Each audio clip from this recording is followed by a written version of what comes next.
News 360 आपके साथ मैं हूं अनुया यादव। नोएडा के लाइक घोटाले में सेबी चेयरमैन यूके सिन्हा ने दखल देने से इनकार कर दिया है। उन्होंने कहा कि इस मामले की बाकी एजेंसियां जांच कर रही है और सेबी की इस मामले में दखल की कोई जरूरत नहीं है। आइए आपको सुनाते हैं कि जी बिजनेस ने यूके सिन्हा से सवाल पूछा तो आखिर उन्होंने क्या जवाब दिया। सर, एक सोशल ट्रेड नाम का एक स्कैम हुआ, आपको भी पता, आपको लगता है सेबी को इसमें कुछ करना चाहिए, ऐसे कुछ स्कैम रोक सकता है सेबी? इसमें आपने ये भी आपने पता किया होगा कि उसमें कौन कौन सी एजेंसीज काम कर रही हैं, किनका एरिया, जो दूसरों का एरिया है उसमें सेबी क्यों अपनी दखल लगाएगा? तो जो मेरा एरिया नहीं है उसमें दखल नहीं डालेगा। मेरे सहयोगी प्रकाश प्रियदर्शी ज्यादा अपडेट के जुड़ गए। प्रकाश, कलेक्टिव इन्वेस्टमेंट स्कीम जो है वो सेबी कहता है कि हमारे दायरे में आती है और 100 करोड़ से ज्यादा का अगर इस तरह से निवेश होता है तो हमारे दायरे में आती है। ऐसे में जो इस तरह की कंपनियां होती हैं जो कहीं ना कहीं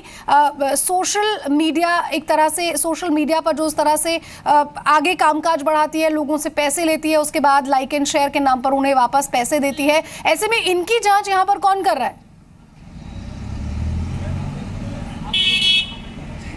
देखिए, काफ़ी कन्फ्यूज़न का मसला है ये, और सबसे इम्पॉर्टेंट चीज़ ये है कि वैसे कंज्यूमर जो कि फंसे हुए हैं और जिनको अपना पैसा वापस चाहिए वो अब क्या करेंगे।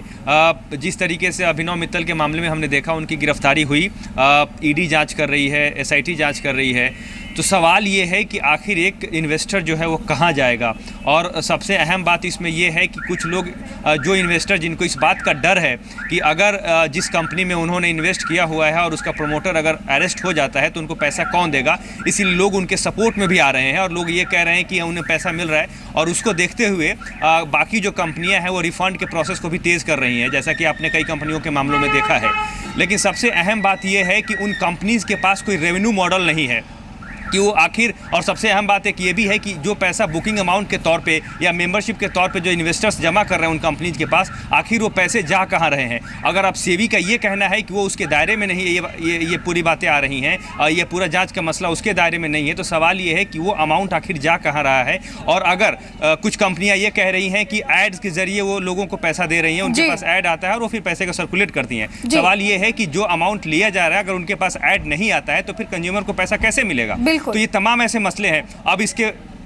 पुलिस की भूमिका इसमें क्या होगी, जो इन्वेस्टर है उसको पुलिस के पास जाना चाहिए या फिर इसमें कोर्ट का दखल होगा, कोर्ट सुओ मोटो लेकर इसमें ये कहेगी कि सरकार इसकी जांच कराए और ये पड़ताल करे कि आखिर किस नियम के तहत ये लोग इस तरह के कारोबार को अंजाम दे रहे हैं, और एक रेगुलेशन आए जिसमें ये बताया जाए कि अगर सोशल ट्रेडिंग जो है वो लीगल है और सोशल ट्रेडिंग के तहत ये काम हो रहा है तो ये नियमन है, ये इसके कंप्लायंस है, जिसको देखते हुए एक इन्वेस्टर को इसमें इन्वेस्ट करना चाहिए। ये तमाम ऐसे मसले हैं जिस पे क्लैरिटी चाहिए, सरकार को आगे आना होगा और इन चीजों को जो दुविधाएं हैं उसको क्लियर करना होगा। बहुत बहुत शुक्रिया प्रकाश प्रियदर्शी इस तमाम अपडेट को हम तक पहुंचाने के लिए।